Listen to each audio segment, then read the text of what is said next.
Belum sepekan tinggal bersama sebagai suami istri, rumah tangga Aurel Hermansyah dan Atta Halilintar kembali menuai sorotan. Sebagai pasangan kekasih yang baru menikah, tentu Atta dan Aurel sudah memikirkan untuk memiliki momongan. Bahkan kabarnya Atta ingin memiliki 15 orang anak. Wacana Atta Halilintar ingin memiliki 15 orang anak ini sontak menuai kontroversi dan memantik ragam komentar miring dari netizen. Bahkan, keinginan Atta Halilintar ingin memiliki 15 orang anak itu pun sontak ditanggapi oleh Komisi Anti Kekerasan Terhadap Perempuan atau Komnas Perempuan. Lantas, seperti apa penjelasan Komnas Perempuan terkait kehebohan itu? Sesungguhnya memiliki anak itu adalah bagian dari hak asasi manusia ya. Mau memiliki anak atau tidak memiliki anak atau ingin memiliki sejumlah anak itu adalah bagian dari hak asasi manusia. Tetapi ketika dia berrelasi dengan orang lain, maka dia juga dibatasi oleh hak asasi orang lain itu. Oleh karena itu ketika pasangan suami istri, maka hak asasi manusia itu terikat dengan keputusan suami istri itu. Jadi tidak bisa diputuskan secara individu. Bahwa suami berkeinginan untuk memiliki anak lebih dari satu, itu adalah hak asasi dia. Tapi perempuan juga memiliki hak asasi yang sama, bahkan untuk tidak memiliki anak atau memilih berapa jumlah anak yang ia inginkan. Nah, oleh karena itu dalam konteks keluarga, maka hak asasi kedua belah pihak antara suami dan istri itu sebenarnya posisinya sejajar. Oleh karena itu harus didiskusikan, dia ingin hamil atau tidak, ingin punya anak berapa, dan seterusnya, itu sepenuhnya harus diputuskan atas dasar kesepakatan dan kerelaan kedua belah pihak.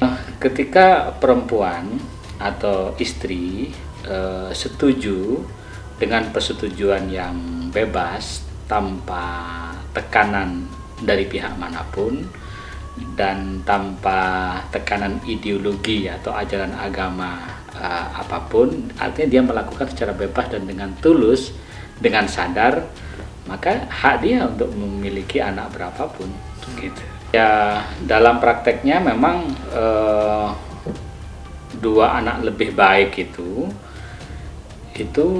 tidak mengikat.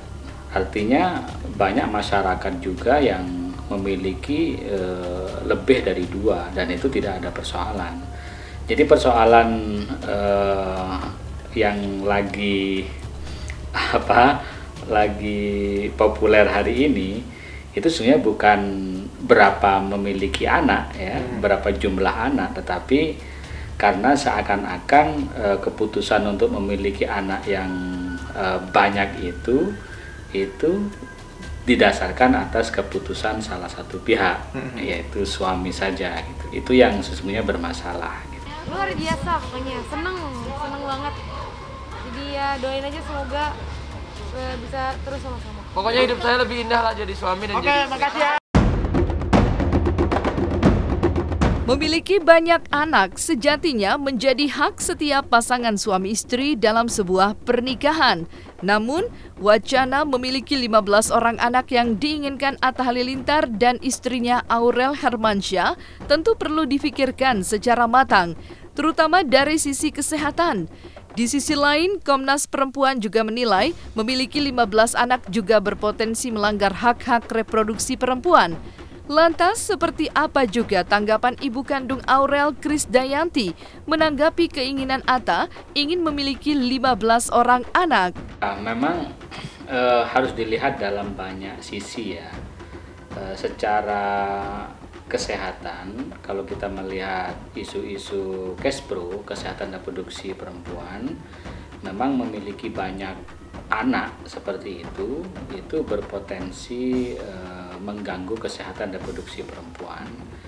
Jadi kalau kita melihat hak-hak reproduksi perempuan, memang memiliki jumlah anak sebanyak itu berpotensi melanggar hak-hak reproduksi perempuan. Jadi di situ persoalannya. 15 katanya Mi. Ngarang. Iya. itu pinggul bisa patah itu, ngaco. Kalau banyak anak banyak rezeki bisa asal mampu untuk bersikap adil, rata, penuh dengan perhatian dan kasih sayang. Namanya rezeki pasti sudah diatur Gusti Allah.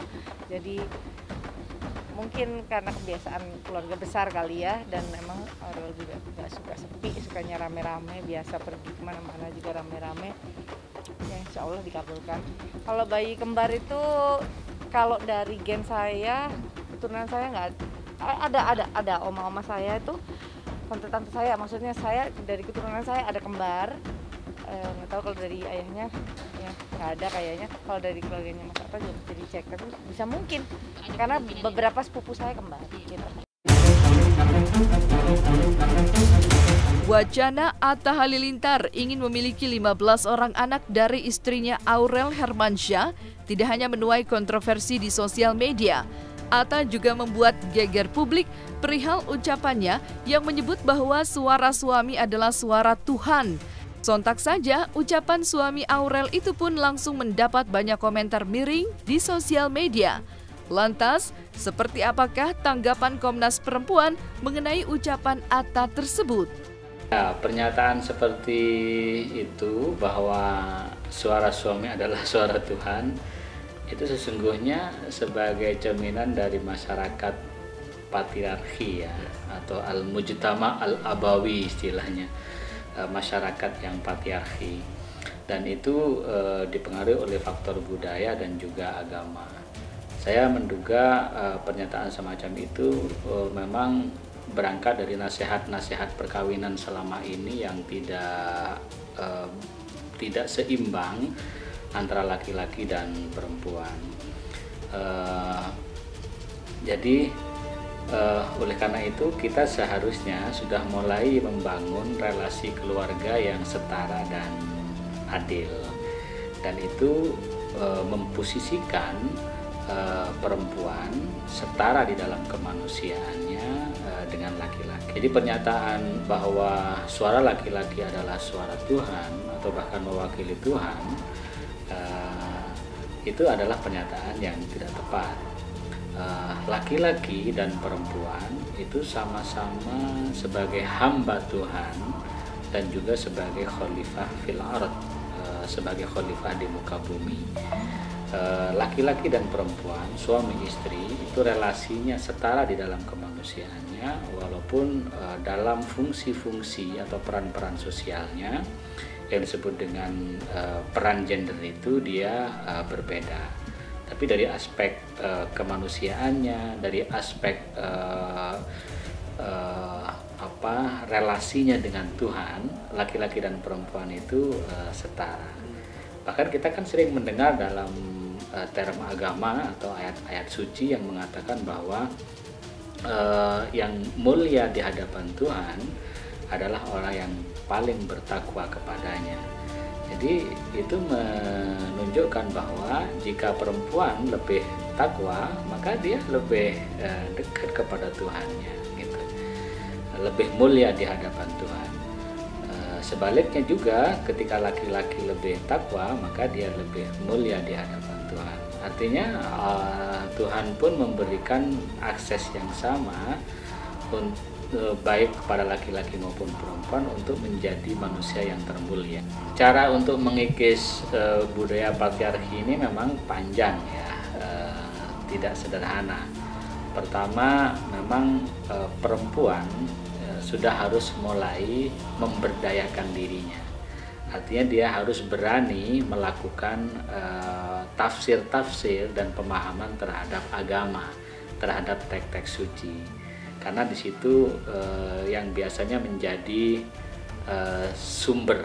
Jadi selama ini kan perempuan itu pengetahuannya itu bersumber dari laki-laki. Dimana perempuan sungguhnya berani memilih antara pendapat-pendapat ulama yang sangat banyak itu, sehingga ia memiliki kemerdekaan untuk memilih.